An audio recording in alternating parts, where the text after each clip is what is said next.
खूबसूरत परेड, खूबसूरती है यूनिफॉर्म फोर्सेस की। देखिए लहरिया बाजू में अपनी जगह लेते हुए side drummer recruit constable Sonali भगत।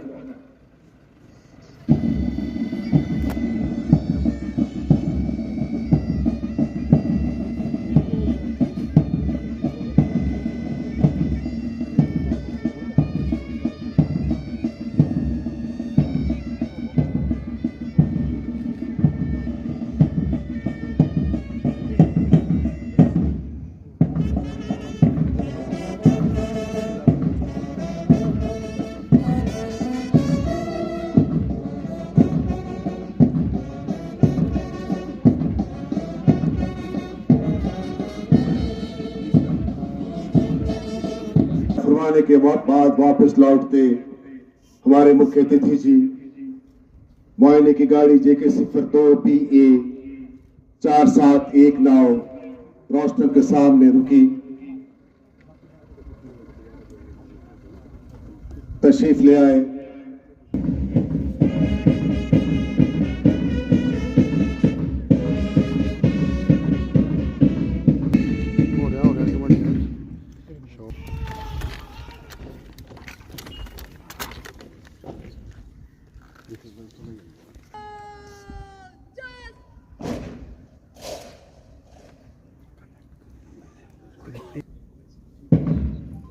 मैं अहद करता हूं कि मैं आईने हिंद का वफादार रहूंगा। मैं देश और अवाम के तई अपने फराइज की सरअंजामदही में अपनी जान तक निशावर करने के लिए तैयार रहूंगा।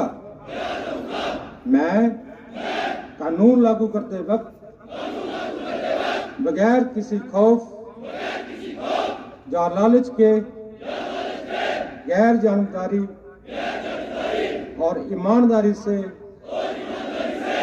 अपना फर्ज पूरा करूंगा। मैं सच कहूंगा और हमेशा सच का साथ दूंगा।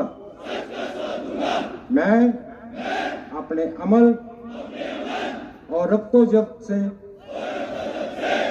पुलिस फोर्स के वकार को दोबाला करूंगा। जान की बाजी लगा देंगे अमन के।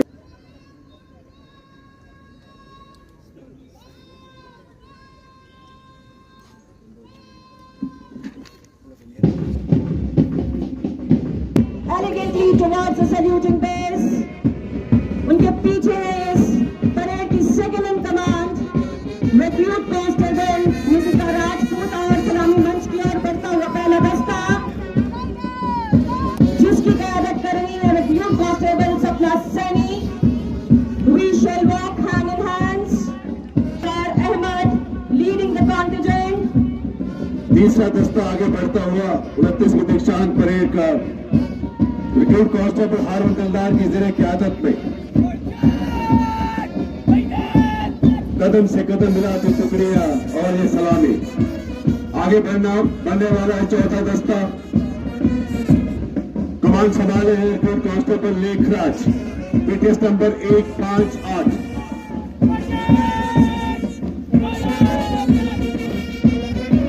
पांचवें दस्ते की क़यादत करते हुए मंच की ओर चली आ रही है रिक्रूट कांस्टेबल दीक्षा टिक्कू अपने कॉन्टिजेंट के साथ। जोरदार तालियों से अभिनंदन करें सब कॉन्टिजेंट्स का। पांचवी टुकड़ी सलामी मंच के सामने से गुजरती हुई और इसके पीछे चली आ रही है छठी टुकड़ी आज की इस खूबसूरत परेड की रिक्रूट कांस्टेबल हिना चौधरी अपने इस कॉन्टिजेंट को लीड करती हुई। चली सातवीं टुकड़ी रोस्टर की जानिब रिक्रूट कांस्टेबल करण सिंह चाड़क अपने दस्ते को ठीक सलामी मंच के आगे से ले जाते हुए इसके पीछे ये रहे करण सिंह चारक अपनी कॉन्टिजेंट की टीम को आगे लेते हुए ठीक सलामी मंच के सामने से गुजरते हुए आज की इस परेड की 10वीं टुकड़ी जिसको कमान कर रहे हैं साकिब जर्राल, ठीक सलामी मंच के सामने से गुजरता ये आखिरी 10वां दस्ता 29 को दीक्षांत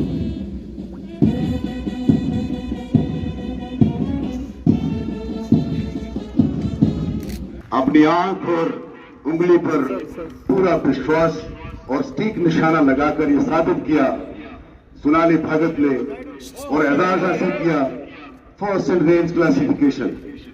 She'll be given a commendation certificate class 1 and a cash reward of rupees 7500. Recruit Constable Sonali Bhagat, first in range classification. हीरा चौधरी ये सलामी बढ़ चले अपना एजाज हासिल करने के लिए आज मेहमान मुमताज के दस्ते मुबारक से और आज हासिल करेंगी commendation certificate class 1 and cash reward of rupees 7500 first in outdoor. चाहे वो परेड हो, लॉन्ग जंप, हाई जंप, इन सब में इन्होंने बाजी मारी है और इन्हें दिया जा रहा है कमेंडेशन सर्टिफिकेट क्लास 1 इंडोर। चाहे आईपीसी हो, सीआरपीसी हो, एविडेंस हो, पुलिस प्रैक्टिकल वर्क हो, 10+2 है सरलीन को और करके दिखाया है। ये मिसाल कायम की है। इंदौर में सबसे बेहतरीन गर्दानी गई है रिक्रूट कांस्टेबल सरलीन को 1 रैंक अप।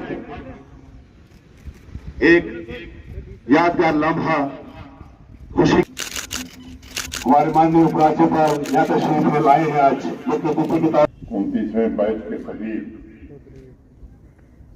प्रशिक्षु, आमंत्रित अतिथिगण, देवियों, सज्जनों और मित्रों, आज के पासिंग आउट परेड में शामिल होकर इस यादगार पल को आपके साथ साझा करने में मुझे अत्यंत गर्व की अनुभूति हो रही है। एक सुखद संयोग है कि आज रंग भरी एकादशी भी है और आज ही से आप अपनी जिम्मेदारी संभालने जा रहे हैं। परेड में शामिल सभी 480 प्रशिक्षु ने सरदार Nandan Singh police training school के इस ऐतिहासिक केंद्र में लंबा और चुनौतीपूर्ण प्रशिक्षण पूरा किया है। इस बेसिक रिक्रूट ट्रेनिंग में पिछले 9 महीने से आप जिस लम्हे का बेसब्री से इंतजार कर रहे थे वो लम्हा अब आ गया है। अब आपको पुलिस फोर्स की विभिन्न जिम्मेदारियां संभालने का अवसर मिलने वाला है। मैं इस महत्वपूर्ण अवसर पर आप सभी को हृदय से बधाई देता हूं, शुभकामनाएं देता हूं। जम्मू कश्मीर पुलिस का त्याग, समर्पण और बलिदान किसी परिचय का मोहताज नहीं है।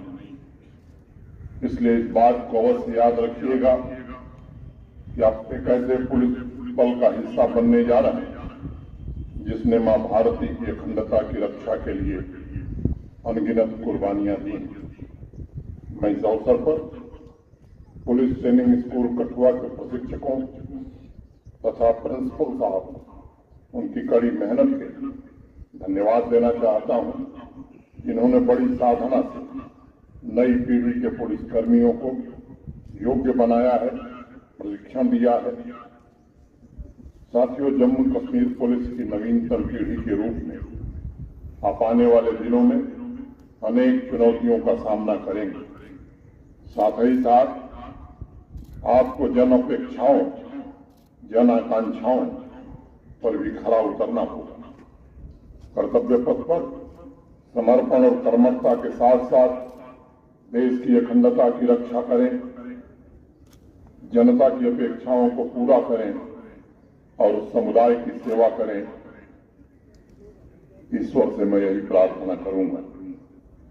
नैतिक साहस के साथ इंसान कठिन से कठिन परिस्थितियों पर विजय प्राप्त कर सकता है। पुलिस कर्मियों से समाज कुछ अपेक्षा रखता है, उनका व्यवहार तथा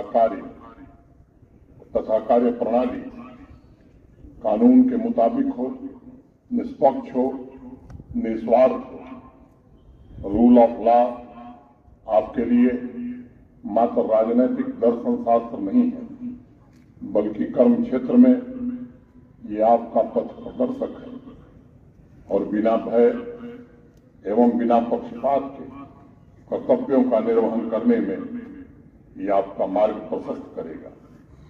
मैं उम्मीद करता हूं कि आत्मानुशासन और सत्यनिष्ठा के साथ आप बिना झुके, बिना रुके, बिना थके समाज की प्रगति के साथ कदम से कदम मिलाकर चलेंगे। मुझे बताया गया है कि सभी पुलिसकर्मियों को ट्रेनिंग के दौरान, जैसा प्रिंसिपल साहब अभी बता रहे थे, लॉ एंड ऑर्डर से जुड़े विभिन्न महत्वपूर्ण एस्पेक्ट्स में प्रशिक्षित किया गया। ट्रेनिंग के पश्चात और फील्ड में आपको अपनी विविध क्षमताओं को मजबूत करने का अवसर मिलेगा।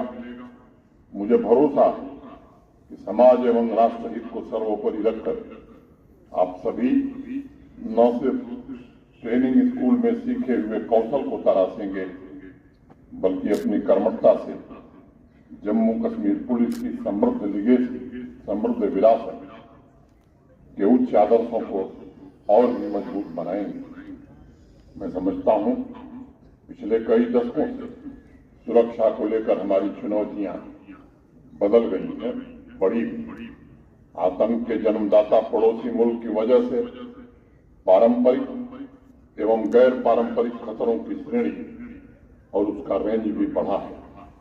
अपराधों की रोकथाम, अलगाववादी ताकतों को निष्क्रिय करने और आतंकवादी गुटों के नापाक इरादों से निपटने की चुनौतियां जहां हैं, साथ साथ वर्चुअल टूल्स का सहारा लेकर समाज में शांति फैलाने वाले विघटनकारी तत्वों से भी कड़ाई से निपटने की जरूरत होगी। आज पुलिस के जवान को पारंपरिक बैटलफील्ड के अलावा वर्चुअल वर्ल्ड में मौजूद गैर पारंपरिक खतरों पर भी विशेष नजर रखनी होती है। Cyber crime, disinformation through social media जैसी चुनौतियों का सामना करने के आपने जो स्किल सीखे उनके माध्यम से आपको फील्ड में रचनात्मक समाधान तलाश करने होंगे, ताकि राष्ट्र विरोधी तत्वों पर दृढ़तापूर्वक कार्रवाई की जा सके। रिमोट जगहों पर बैठकर ये समाज विरोधी तत्व लॉ एंड ऑर्डर की समस्या उत्पन्न करने की कोशिश करते हैं। इसलिए पूरे पुलिस बल की, खासकर नई पीढ़ी के पुलिस बल की लगातार चौकसी आवश्यक हो गई। इस बात को हमेशा ध्यान में रखने की जरूरत है। भविष्य में लॉ एंड ऑर्डर काफी हद तक टेक्नोलॉजी के कारगर इस्तेमाल पर निर्भर करेगा। टेक्नोलॉजी से अगर चुनौतियां उत्पन्न होती हैं तो उसका समाधान भी टेक्नोलॉजी में ही ढूंढना होगा, क्योंकि police constable first line of defence के अलावा सरकार और प्रशासन का पब्लिक फेस भी होता है। इसलिए नौकरी के दौरान उनके टेक्निकल प्रशिक्षण और विकास पर खास ध्यान दिया जाता है। इस बात को जीवन भर एक मूल मंत्र के रूप में याद रखने की आवश्यकता होगी कि न सिर्फ कानून व्यवस्था बल्कि सरकार की छवि भी आपके प्रोफेशनलिज्म पर निर्भर करती है। जम्मू कश्मीर प्रशासन की शक्ति, उसकी क्षमता का दारोमदार आपके जिम्मेदार कंधों पर है और इसलिए आप सभी से समन्वय एवं समर्पण से कार्य करने का मैं आह्वान करता हूं। साथियों, पिछले 3 वर्षों में जम्मू कश्मीर में काफी कुछ बदला है। आवाम के बहुत से वर्ग विकास की मुख्य धारा से जुड़ने लगे। सामाजिक समानता के संकल्प के प्रतीक चिन्ह अब भारी मात्रा में दिखने लगे। आर्थिक वृद्धि और सामाजिक बदलाव ने जम्मू कश्मीर की नई पीढ़ी में नई महत्वाकांक्षाओं को जन्म दिया है। इस नई महत्वाकांक्षा क्रांति को पोषित करना एवं उसे सही वातावरण प्रदान करना भी हम सबकी सामूहिक जिम्मेदारी है। सपनों की निरंतरता बनाए रखने के लिए आवश्यक है कि समाज के सभी नागरिक सुरक्षा के प्रति निश्चिंत हों।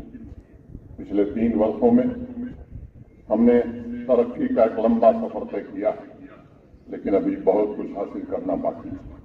बदलाव और नवनिर्माण का जो सिलसिला चल रहा है, उससे गति देने की जिम्मेदारी आपके कंधों पर भी है। आप सबको पता है, अमृतकाल में हमें G20 की मीटिंग आयोजित करने का सुनहरा अवसर मिला।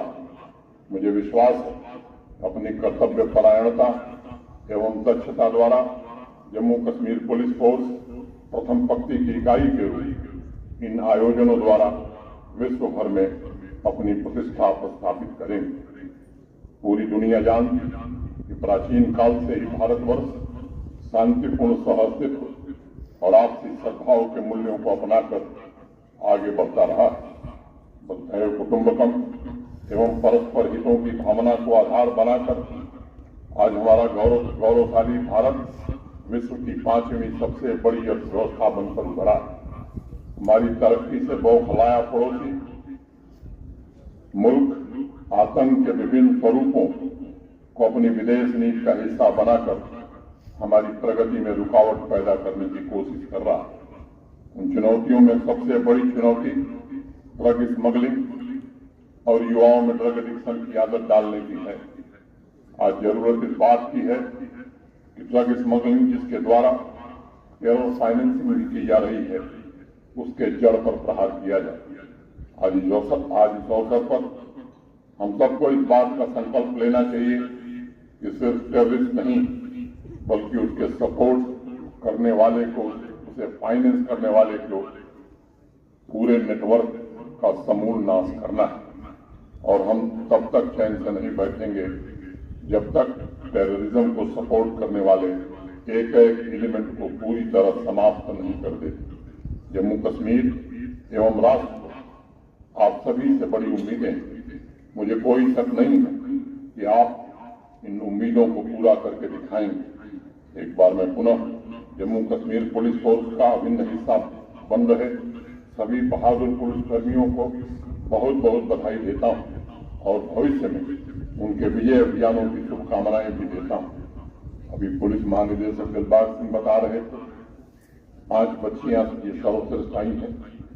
पिछले 1.5 या 2 साल पहले जम्मू कश्मीर पुलिस बल में 15% का आरक्षण बच्चियों के लिए, महिलाओं के लिए किया गया। आज का प्रदर्शन देखने के बाद मुझे लगता है कि डीजीपी साहब विचार करिए कभी प्रतिशत को शीघ्र बढ़ा देने की आवश्यकता है, क्योंकि 480 में 5 पुरस्कार अगर बच्चियां उठा रही हैं तो ये एक बात तय है कि हम किसी से कम नहीं है, किसी से आगे हैं, किसी से कम नहीं। और इसलिए अब इस बात की जरूरत महसूस की जाए, नहीं तो 2 मिनट बात करके अपनी खत्म। लगातार ये कोशिश हो रही है कि जम्मू कश्मीर समेकित दृष्टि से कैसे इसका विकास किया जाए, और इसमें अनेक प्रयास किए गए। यहाँ जो महानुभाव बैठे हैं उनसे कहना चाहूँ, मोटे तौर पर जम्मू कश्मीर की 70% आबादी कृषि और उससे संबंधित क्षेत्रों पर अपनी आजीविका पर निर्भर करती है। मोटे तौर पर 13 लाख परिवार हैं जिनका भरण पोषण एग्रीकल्चर और एलाइड सेक्टर से होता है। पिछले दिनों देश के वरिष्ठ कृषि वैज्ञानिकों, विशिष्ट कृषि वैज्ञानिकों की एक समिति हम सबने बनाई। उस समिति ने 5 वर्ष में कैसे जम्मू कश्मीर की जीडीपी में कृषि का योगदान दोगुना हो सके, इसकी एक योजना बनाई। और मुझे बताते हुए खुशी है कि उस पूरी योजना को लागू करने के लिए 5013 करोड़ रुपए का प्राविधान बजट में कर दिया गया है आने वाले 5 सालों में। और हमें सुनिश्चित करेंगे कि योजना जमीन पर क्रियान्वित है। अगर मैं उद्योग की बात करूं तो धीरे धीरे उस दिशा में हम काफी आगे बढ़ रहे हैं। ये सच है कि आजादी के बाद से लेकर और पिछले 1.5 साल पहले कुल 14-15 हजार करोड़ का निजी निवेश, प्राइवेट इन्वेस्टमेंट जम्मू कश्मीर में आया था। अभी 66 हजार करोड़ के प्रस्ताव हमारे पास हैं। 13,000 करोड़ के प्रस्तावों का काम जमीन पर हो रहा है। आने वाले दिनों में हमें सुनिश्चित करेंगे कि ये पूरे प्रस्ताव हकीकत में बदल सके। पर्यटन की दृष्टि से अगर देखेंगे आप तो 1 करोड़ 80 लाख से ज्यादा पर्यटक इस बार जम्मू कश्मीर में आए हैं, जो शायद अब तक का सबसे बड़ा आंकड़ा है। अनेक क्षेत्रों में बदलाव की कोशिश हो रही है। अभी एक अभियान चला था एंटी इंक्रोचमेंट ड्राइव, बड़ी चर्चा हुई। बार बार हमने एक बात कही थी और इसको सुनिश्चित किया गया किसी गरीब के साथ कोई भी कार्रवाई प्रशासन या पुलिस न करे। और मुझे खुशी इस बात की है कि हमारे प्रशासन और पुलिस के अधिकारियों ने सुनिश्चित किया कि किसी भी गरीब आदमी को नहीं छुआ। हाँ, ये सच है कि जो जमीन हमें मिली है वो काफी बड़ी मात्रा में, और आज मैं कहना चाहता हूं कि ये जमीन दी जाएगी नौजवानों को खेलने के लिए। ये जमीन जिन रसूखदार लोगों ने गैर कानूनी ढंग से कब्जा किया था, उसमें बच्चों के भविष्य के निर्माण के स्कूल बनेंगे, कॉलेज बनेंगे, वहां लोगों के इलाज के लिए अस्पताल बनेंगे। अन्य भी जो सुविधाएं जम्मू कश्मीर की आवाम को चाहिए, वो सुविधाएं उन जमीनों पर बनाने का काम जम्मू कश्मीर प्रशासन करेगा। अभी एक संपत्ति कर लगाया गया है, प्रॉपर्टी टैक्स, अनेक प्रकार की बातें हो रही। मित्रों, मैं केवल 2 मिनट में बात खत्म करूंगा। मैं आपसे कहना चाहता हूं कि देश के हर शहर में, हर राज्य में, हर संघ राज्य क्षेत्र में संपत्ति कर है। जम्मू कश्मीर में सबसे अंत में लगा, सबसे बाद में लगाने वाला क्षेत्र जो है वो जम्मू कश्मीर है। लेकिन तथ्य समझने की जरूरत है। लगाते समय भी ये विचार किया गया कि देश के बाकी शहरों की तुलना में न्यूनतम कर यहां लगाया जाए। और अगर मैं आंकड़े आपको बताऊं तो जम्मू शहर हो, श्रीनगर शहर हो, कठुआ शहर हो, जितने हमारे शहरी क्षेत्र हैं, इनमें कुल मकानों की संख्या 5,20,000 है। 5,20,000, जिसमें 2,06,000 घरों पर कोई कर नहीं है। ये घर 1,000 वर्ग फुट से कम के हैं। मैंने अगर आंकड़ा आप देखें तो 40% लोग ऐसे हैं शहरों में रहने वाले जिन पर कोई टैक्स नहीं लगाया गया। अगर दूसरा आंकड़ा मैं बताऊं तो 1,000 से लेकर 1,500 वर्ग फुट के जो मकान हैं या फ्लैट हैं, इनकी संख्या 2,03,600 है। और इन पर अधिकतम कर, और वो भी जम्मू और श्रीनगर में 1,000 लगने वाला है।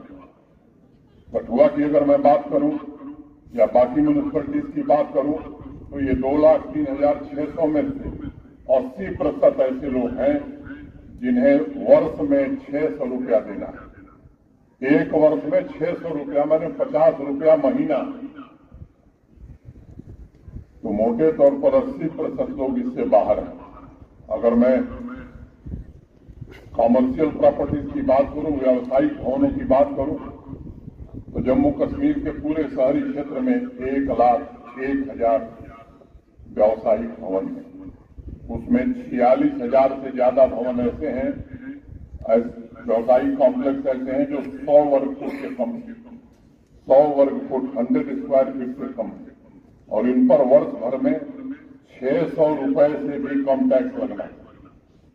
1,01,000 में से 46,000, 1,10,000 ऐसे हैं जिन पर वर्ष में 600-700 से भी कम लगना, और 30,000 सरदार जी ऐसे हैं जिन पर 2,000 से कम लगना है। लेकिन अब मल्टीप्लेक्स बना है, किराया महीने में हम 10 लाख लेंगे और कारपोरेशन को 5,000 टैक्स नहीं देंगे, ये व्यवस्था कैसे चल सकेगी? मित्रों, मैं यहाँ उपस्थित सभी सम्मानित नागरिकों से कहना चाहता हूँ, आवाम के लिए, आम आदमी के लिए दरवाजे खुले हैं। क्या वो किसान हो, मजदूर हो, सिपाही हो, वैज्ञानिक हो, व्यापारी हो, उसकी कोई वाजिब समस्या है 24 घंटे सुना जाएगा। लेकिन कुछ लोगों ने कानून का दुरुपयोग करके अपनी 5-5 पीढ़ियों के लिए जो दौलत कमाई है, वो चाहते हैं कि आवाम को भड़का करके अपने हितों का स्वार्थ साधन करें। ऐसे लोगों को इजाजत कतई नहीं दी जा सकती। वो जमाना चला गया, ये बात के इशारे पर सब कुछ हुआ करता। आप कानून का दुरुपयोग अपने और अपने परिजनों के लिए करते थे, जम्मू कश्मीर के आम आदमी के लिए नहीं करते थे। अब बदलाव आ गया है। प्रशासन जम्मू कश्मीर के 1 करोड़ 30-35 लाख लोगों के लिए चलेगा, 1000-2000 विशेष लोगों के लिए नहीं चलेगा। ये बात कहते हुए आज प्रशिक्षित हुए हमारे प्रशिक्षुओं को मैं हृदय से शुभकामना देते हुए अपनी बात पूरी करता हूं। धन्यवाद। जय हिंद।